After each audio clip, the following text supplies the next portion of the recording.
Welcome to digital পড়াশোনা। Last ভিডিওতে quantum সংখ্যা সম্বন্ধে আলোচনা করা হয়েছে। যারা ভিডিওটি দেখুনি তারা অবশ্যই প্লে লিস্টে গিয়ে ভিডিওটা দেখে এসো, না হলে আজকের ক্লাসের বিষয়বস্তু বুঝতে পারবে না। আজকের ক্লাসে আমরা আলোচনা করতে চলেছি আব্বাউ নীতি, হুন্ডস মাল্টিপ্লিসিটি নীতি, পাউলির অপবর্জ্য নীতি এবং এগুলোর ওপর ভিত্তি করে কিভাবে আমরা একটা মৌলের ইলেকট্রন বিন্যাস লিখতে পারি সেটা হাতে কলমে আজকের ভিডিওতে দেখানো হবে। তো আর দেরি না করে শুরু করা যাক আজকের ভিডিও।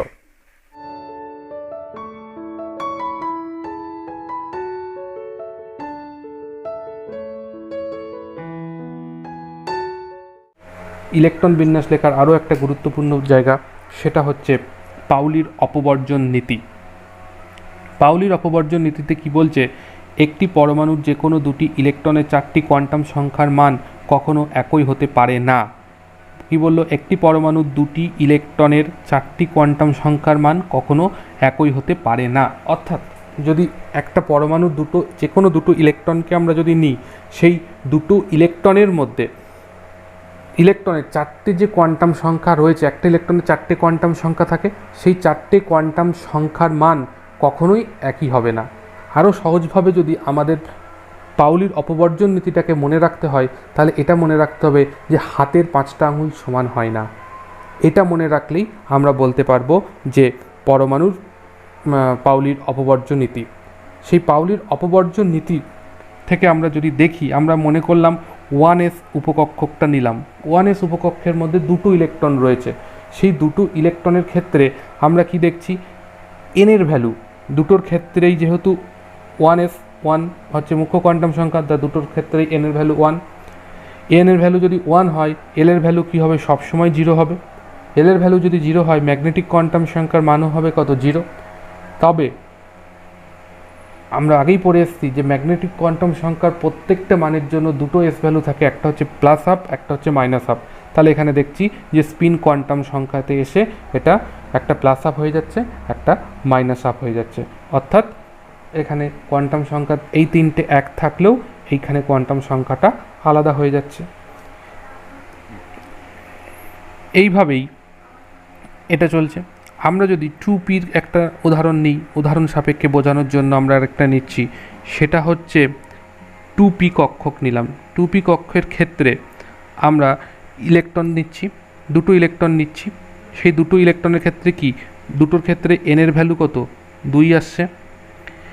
এবার যেহেতু p কক্ষক নিয়েছি, তাহলে এল এর ভ্যালু কী হবে, এল এর ভ্যালু হবে p এর জন্য এল এর ভ্যালু কত হয়, 1 হয়। দুটোর ক্ষেত্রেই কী হবে, p নেওয়া মানে দুটোর ক্ষেত্রেই 1 হবে।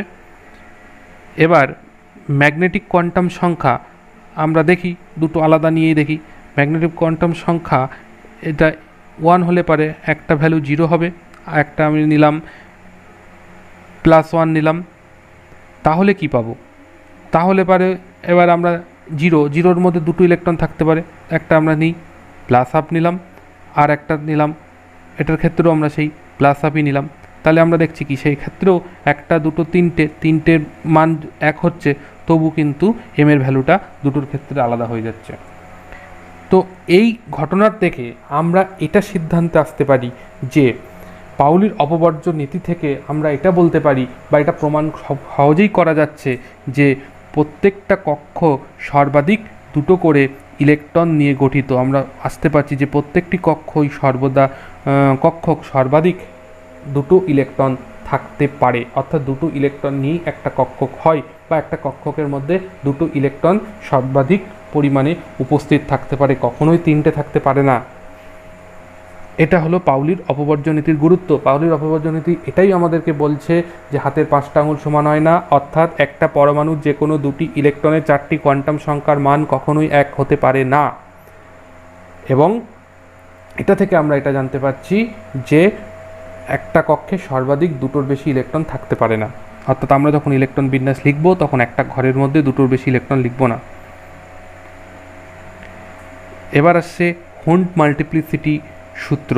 সেখানে বলছে একটি নির্দিষ্ট উপকক্ষে ইলেকট্রন পূর্তি প্রক্রিয়া সমশক্তি সম্পন্ন কক্ষকগুলি যতক্ষণ পর্যন্ত খালি থাকবে ততক্ষণ ইলেকট্রনগুলি এককভাবে ওই কক্ষকগুলি দখল করবে এবং এদের ঘূর্ণন একই দিকে হবে।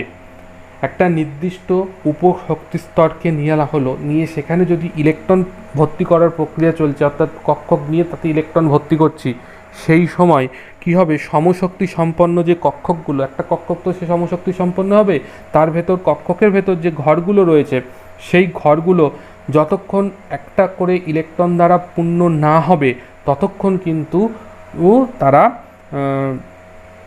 একটা করে ইলেকট্রন দ্বারা পূর্ণ হবে এককভাবে, তারপর তারা যৌথভাবে বা যুগ্মভাবে তারা অবস্থান করবে এবং এদের ঘূর্ণন কিন্তু সবসময় একই দিকেই হবে। এইটা নীতিটা অনেকটা এইরকম যে আমরা যদি ভিড় টেনে যাচ্ছি বা বাসে যাচ্ছি, সেই সময় আমরা কি দেখছি যে যদি প্রচণ্ড ভিড় থাকে তো আমরা দেখি কিছু রাস্তা যাওয়ার পর কিছু লোক ট্রেনে উঠে গেল, উঠে গিয়ে আবার কিছু লোককে বসার জায়গা করে দিল। অর্থাৎ কেন না, সেখানে আর কোনো এক্সট্রা চেয়ার নেই যাতে লোক বসে যেতে পারে, বা সিট নেই, তাই জন্যে একটা জন উঠে গিয়ে আর একজনকে বসার জায়গা করে দিচ্ছে। কিন্তু এখন যদি সিচুয়েশানটা এরকম হয় যে সিট আছে অনেক অথচ মানুষ কম, তাহলে অনেক সিট ফাঁকা থাকবে, তাহলে তখন কি কেউ উঠে গিয়ে তাকে বসার জায়গা দেবে? বলবে পাশের সিটে আছে ফাঁকা, সেখানে বসো। এখানেও ঠিক সেই জিনিসটাই ঘটছে যে একই শক্তি স্তরগুলো যখন ফাঁকা থাকছে তখন বলছে যে আমরা কেউ শেয়ার করব না, আগে তোমরা সকলে একটা একটা করে ভর্তি হও, তারপরে আবার যদি অতিরিক্ত কেউ থাকে তখন আমরা যৌথভাবে অবস্থান করব, তাছাড়া কখনোই নয়। এটাকে আমরা মনে রাখতে পারি যে চেয়ার থাকতে শেয়ার করব না, এই বিষয়টা মনে রাখে আমরা হুন্ড মাল্টিপ্লিসিটি তত্ত্বটাকে মনে রাখতে পারি। এখানে আমরা পি কক্ষকের ক্ষেত্রে আমরা দেখাচ্ছি, পি উপকক্ষের ক্ষেত্রে কিভাবে ঘটছে আমরা দেখছি। এখন পিকে যদি আমরা 3টে ইলেকট্রন দ্বারা ভর্তি করতে হয় তাহলে কিভাবে ভর্তি করব? 1, 2, 3টে, এইভাবে আমরা কখনোই ভর্তি করব না, এটা হচ্ছে ভুল পদ্ধতি।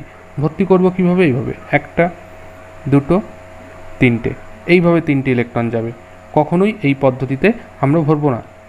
এবার যদি মনে করি যে 4টে ইলেকট্রন আছে, সেটাকে কিভাবে ভরবো?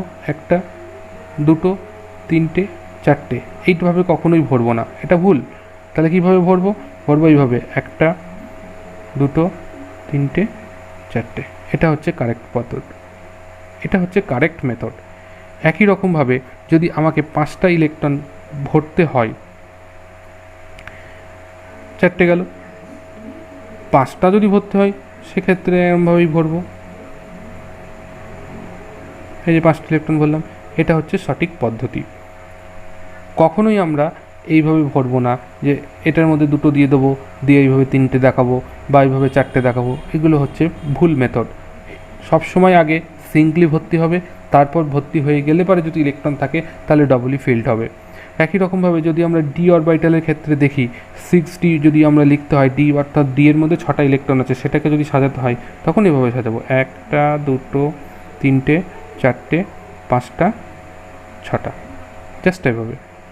কখনোই এই কাজ আমরা D6-এর ক্ষেত্রে বা যাই থাকুক ডি এর মান, কখনোই এটা করব না 1, 2, 3টে, 4টে, 5টা, 6টা, এইভাবে হবে না, এটা হচ্ছে ভুল পদ্ধতি। সবসময় একটা করে ভর্তি হবে, তারপরে আর একটা করে লিখব। আমরা যদি এখন নিই D7 যদি নিই তাহলে কীভাবে লিখব? 1, 2, 3, 4, 5, 6, 7। এখানে যেটা দেখানো হচ্ছে অ্যারো দিয়ে, একটা হচ্ছে ক্লকওয়াইজ রোটেশন, একটা হচ্ছে অ্যান্টি ক্লকওয়াইজ রোটেশনের জন্য। যেহেতু আমরা পেয়েছি ইলেকট্রনের একটার মান প্লাস আপ, একটা মাইনাস আপ, অর্থাৎ একটা পজিটিভ দিক, একটা হচ্ছে ক্লকওয়াইজ ঘোরে, একটা অ্যান্টি ক্লকওয়াইজ ঘোরে, সেই জন্য এটা হুন্ড মাল্টিপ্লিসিটি প্রিন্সিপাল গেল। নেক্সট আসছে আরও একটা গুরুত্বপূর্ণ আউফবাউ প্রিন্সিপাল। আউফবাউ নীতিতে কী বলছে? বহু সংখ্যক ইলেকট্রন বিশিষ্ট পরমাণুতে বিভিন্ন কক্ষ তথা উপকক্ষ কিভাবে ক্রমান্বয়ে ইলেকট্রন দ্বারা পূর্ণ হয় তা আউফবাউ নীতি থেকে জানা যায়। অর্থাৎ ইলেকট্রন, এই যে বিভিন্ন শক্তি সম্পন্ন বিভিন্ন কক্ষকগুলো পাচ্ছি, কক্ষপথের মধ্যে বিভিন্ন কক্ষকগুলো পাচ্ছি, উপকক্ষকগুলো পাচ্ছি, সেই কক্ষকগুলো কিভাবে ইলেকট্রন দ্বারা পূর্ণ হয় তার জন্য একটা নীতির দরকার, সেই নীতিটাই হচ্ছে আফবাউ নীতি। সেই আফবাউ নীতির সাহায্যে আমরা সেটাকে পাই। এটা কিভাবে আফবাউ নীতি? আফবাউ নীতি হচ্ছে, আফবাউ কথার অর্থ হচ্ছে একটা একটা করে গড়ে তোলা, অর্থাৎ একটা করে ইলেকট্রন ঢুকে কক্ষপথ ভর্তি হবে, তারপরে পরের কক্ষপথে পরের শক্তি স্তরের কক্ষপথগুলোই যাবে।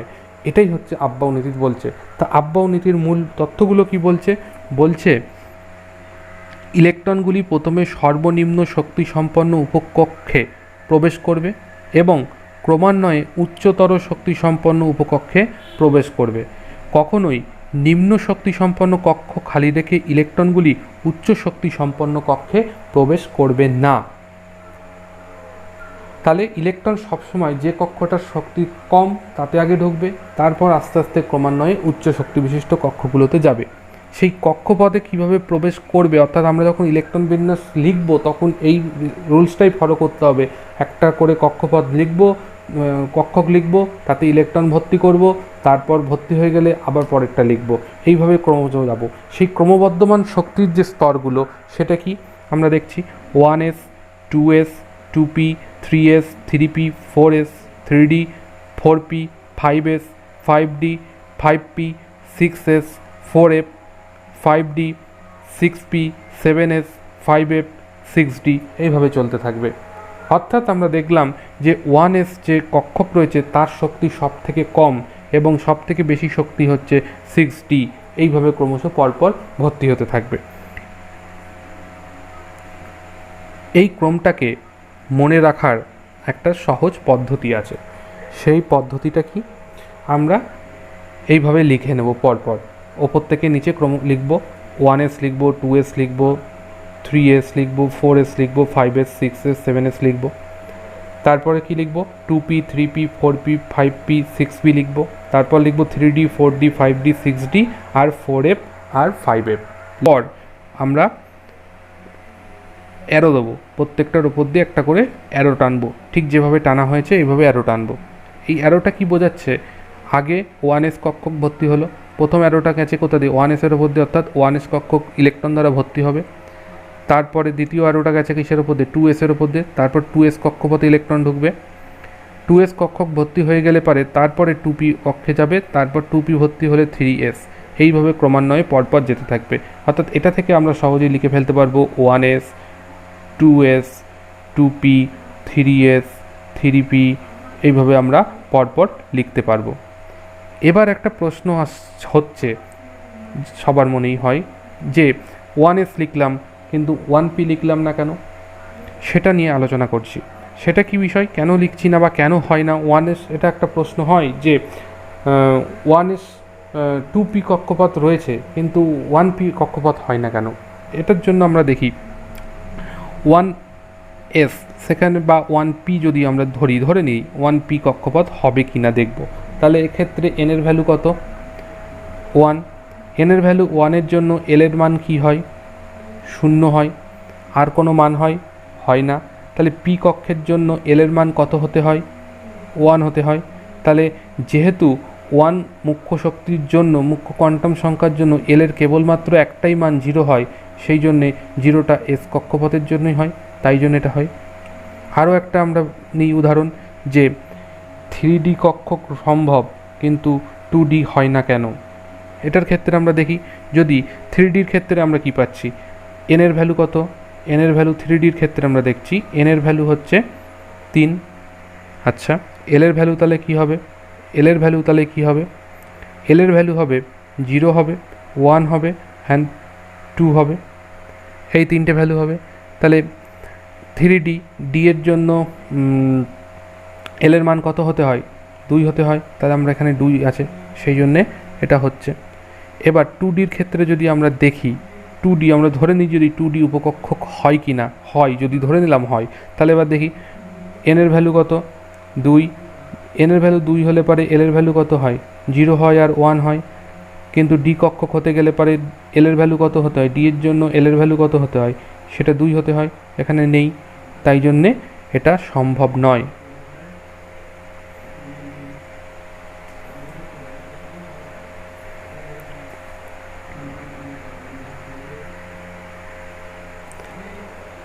হাববাউ নীতিতে আরও বলছে যে ইলেকট্রন বিন্যাস সর্বদা পাউলির অপবর্জন নীতি মেনে চলবে।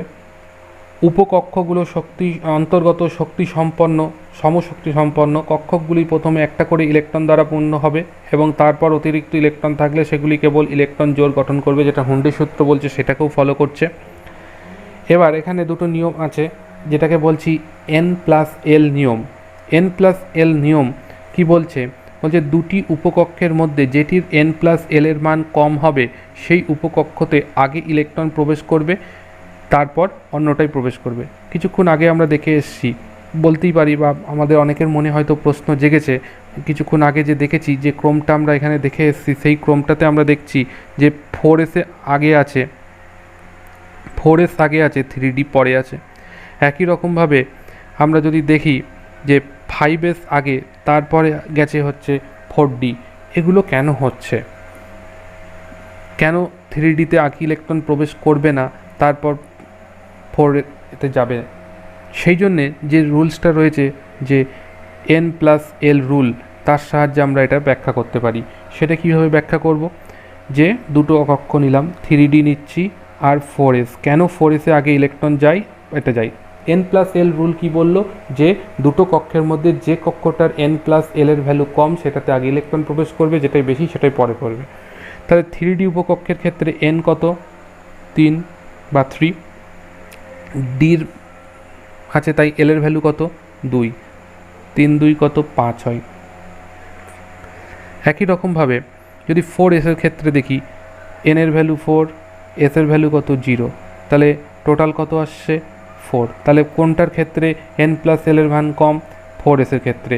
সেই জন্যে 4s হচ্ছে আগে ইলেকট্রন প্রবেশ করবে, তারপরে ইলেকট্রন প্রবেশ করবে 3Dতে।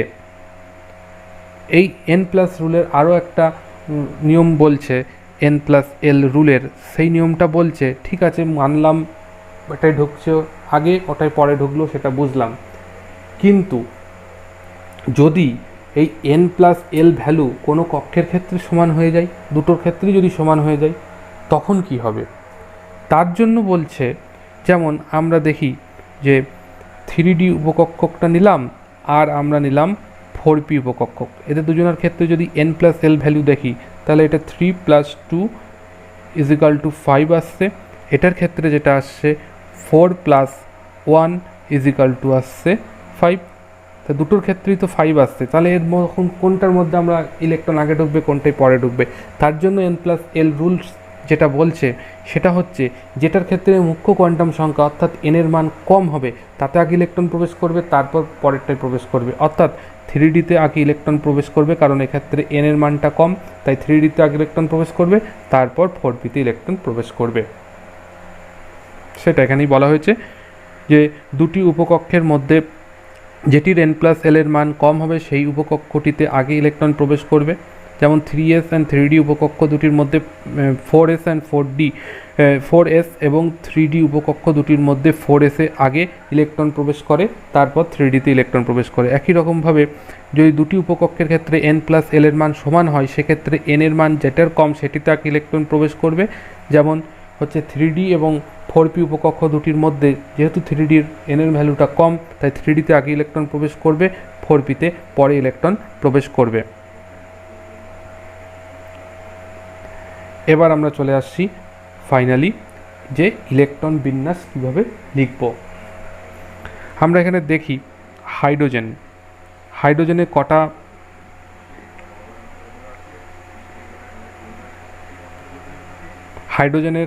কটা ইলেকট্রন আছে? হাইড্রোজেনের একটা ইলেকট্রন আছে। তাহলে একটা ইলেকট্রন কোথায় থাকবে? প্রথমে 1s1 ঢুকবে। এবার আমরা আসি হিলিয়ামে কটা ইলেকট্রন আছে? দুটো ইলেকট্রন আছে। তাহলে দুটো ইলেকট্রন কোথায় যাবে? 1s2তে যাবে, 1s2 হয়ে যাবে দুটো ইলেকট্রন, কারণ একটা কক্ষকের মধ্যে বলেছি দুটো ইলেকট্রন থাকে, যেটা কে বলছে? পাউলির এক্সক্লুশন প্রিন্সিপাল থেকে আমরা সেটা পাচ্ছি। এবার যদি আমরা লিথিয়ামে যাই, লিথিয়ামে 3টি ইলেকট্রন আছে। 3টি ইলেকট্রন কীভাবে রাখি? 1s2 লিখলাম।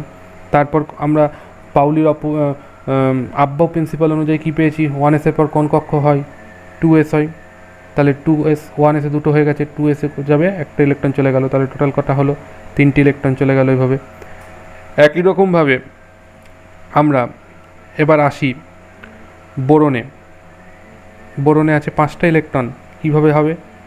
1s এ 2 ইলেকট্রন চলে গেল, তারপরের কক্ষ হচ্ছে 2s, 2sএও 2 চলে গেল, 4টে ইলেকট্রন। তারপরের কক্ষ হচ্ছে 2p, তাহলে 2pতে চলে আসবে 1টা ইলেকট্রন। এইভাবে হচ্ছে বোরন। একই রকমভাবে কার্বনের ক্ষেত্রে পিতে 2 হয়ে যাবে। আমি ডাইরেক্ট চলে আসছি অক্সিজেনের ক্ষেত্রে। 8টা ইলেকট্রন আছে অক্সিজেনের, সেটা কিভাবে আছে? 1s2, 2s2, 2p। তাহলে এখানে আমরা দেখি কটা, 2 2 4টে ইলেকট্রন হয়ে গেছে। আর কটা আছে? 4টে ইলেকট্রন। 4টে কোথায় যাবে? পিতে আমরা কটা ঘর পেয়েছি? পিতে আমরা টোটাল পেয়েছি 3টে ঘর। 2 করে ইলেকট্রন থাকলে 6টা ইলেকট্রন থাকতে পারে, তাহলে পিতে কটা ঢুকবে? 4টে ইলেকট্রন আসবে।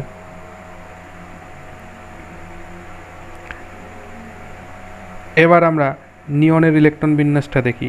নিয়নে আছে 10টা ইলেকট্রন। 10টা ইলেকট্রন কীভাবে থাকবে? 1s2, 2s2, 2p6। এবার আমরা যদি সোডিয়ামের ক্ষেত্রে চলে যাই, সোডিয়ামের হচ্ছে 11, তাহলে সেটা 1s2, 2s2, 2p6, তাহলে হয়ে গেল কটা? 10টা। আরও একটা ইলেকট্রন 2pর পর কোন কক্ষক আসছে? 3s, 3s একটা ইলেকট্রন চলে যাবে। এইভাবে যাবে। 3s এর পর কী আসবে? 3s ভর্তি হয়ে গেলে পরে আসবে 3p, তারপর 4s, এইভাবে ক্রমশ আসতে থাকবে। আমরা আরেকটা উদাহরণ নিই, যেটা হচ্ছে সোডিয়ামকে নিলাম। সোডিয়ামের হচ্ছে ইলেকট্রন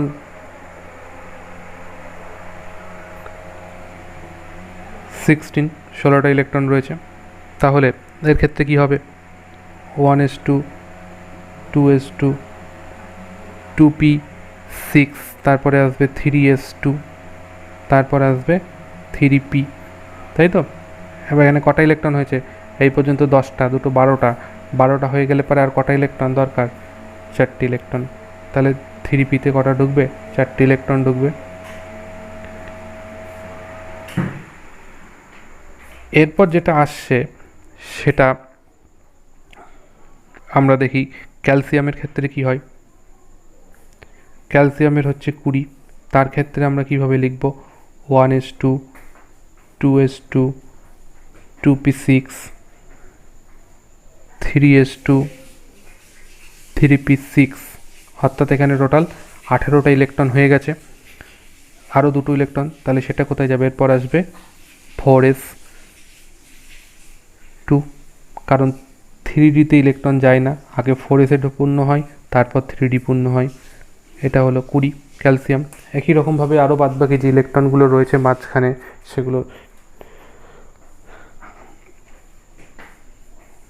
সেগুলোকে নিজেদের লিখে প্র্যাকটিস করতে হবে।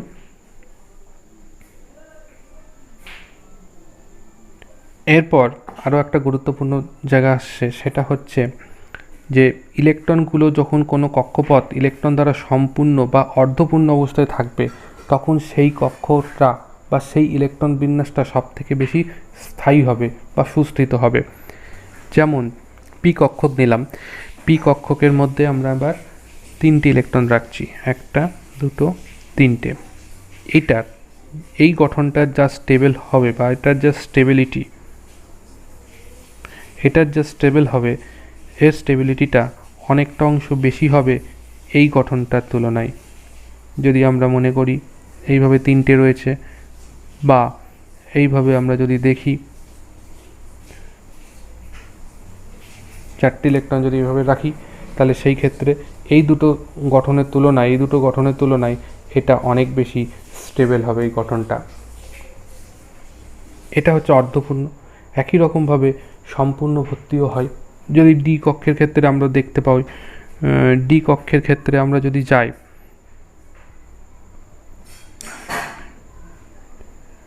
ডি এর ক্ষেত্রে আমরা দেখছি কটা? 1টা, 2টো, 3টে, 4টে, 1 2 3 4 5টা হয়েছে। এটা আমি ধরলাম 3D উপকক্ষ। এরপর আছে কি? 4s কক্ষ। ঠিক আছে। যদি এবার মনে করি যে 24টা ইলেকট্রন বিশিষ্ট কোনো কাউকে সাজাবো, 24টা সাজাতে গেলে পরে কি হচ্ছে? আমরা দেখছি 20, মানে ক্যালসিয়াম 20 হয়েছে, তার ইলেকট্রন বিন্যাস কি হয়েছে? 4s-এ 2টো ঢুকে হয়েছিল 20টা, তারপরে আর 4টে থাকছে। তাহলে 4টে ইলেকট্রন কোথায় ঢুকবে? বা 3Dতে ঢুকবে। 3D-তে কীভাবে ঢুকবে? এইভাবে। আর 4s-এ দুটো ইলেকট্রন থাকবে। এই তো হচ্ছে ইলেকট্রন গঠনটা। তো এখানে কিন্তু এই গঠনটা হয় না, তার কারণ এখানে স্টেবিলিটির জন্য 4s-এর ইলেকট্রন একটা এখানে চলে আসে, আর 4s-এ একটা মাত্র ইলেকট্রন থাকে। এটা স্টেবিলিটির জন্য এই ঘটনাটা ঘটে, অর্থাৎ 3D অর্ধপূর্ণ হয়ে যায়, এর স্টেবিলিটি বেশি, সেই জন্যে এখানে একটা ইলেকট্রন প্রবেশ করে এবং এই গঠনটাকে স্টেবল দেয়। একই রকমভাবে যদি 29 দুটো দিকে দেখাচ্ছি, প্রথমে আমরা নিচ্ছি ক্রোমিয়াম, এর ইলেকট্রন সংখ্যা হচ্ছে 24টা। এর যদি ইলেকট্রন বিন্যাস লিখি এইভাবে হবে 1s2, 2s2, 2p6, 3s2, 3p6, তারপরে আসছে হচ্ছে 3d, তারপর হচ্ছে 4s। লেখার সময় আমরা 3d আগে লিখবো, 4s পরে লিখবো, কিন্তু শক্তির ক্রম অনুযায়ী আগে 4s ইলেকট্রন প্রবেশ করবে, তারপর 3d-তে প্রবেশ করবে। এটা লিখতে গিয়ে আমরা কখনোই এটা লিখবো না এটাতে হচ্ছে 2 করব আর এটাতে 4 করব, এটা কখনোই সম্ভব নয়, কারণ এখানে স্টেবিলিটির জন্য অবশ্যই ইলেকট্রন আগে 3d-তে ঢুকে 5টা করবে, তারপর এসে একটা যাবে, কেন হাফ ফিল্ড বেশি স্টেবল। একই রকমভাবে আমরা যদি কপারের ক্ষেত্রে দেখি, এতে আছে 29টা ইলেকট্রন। এর ক্ষেত্রে যদি দেখি সেই একই জিনিস 1s2, 2s2, 2p6, 3s2, 3p6, 3d এবং 4s। এখানে 3d-তে কটা যাবে? 4s-এ একটা থাকবে, 3d 10 হবে। কখনোই 3d-তে আমরা এটা লিখবো না 3d 9, 4s 2, কারণ এখানে 9টা থাকলে এটা স্টেবল নয়, এর থেকে যখন 10টা হয়ে যাচ্ছে তখন বেশি স্টেবল। এইভাবে আমাদের হাইড্রোজেন থেকে জিঙ্ক পর্যন্ত ইলেকট্রন বিন্যাস মনে রাখতে হবে। এটা 1, এটা হচ্ছে 30, এই পর্যন্ত ইলেকট্রন বিন্যাস মুখস্থ রাখতে হবে।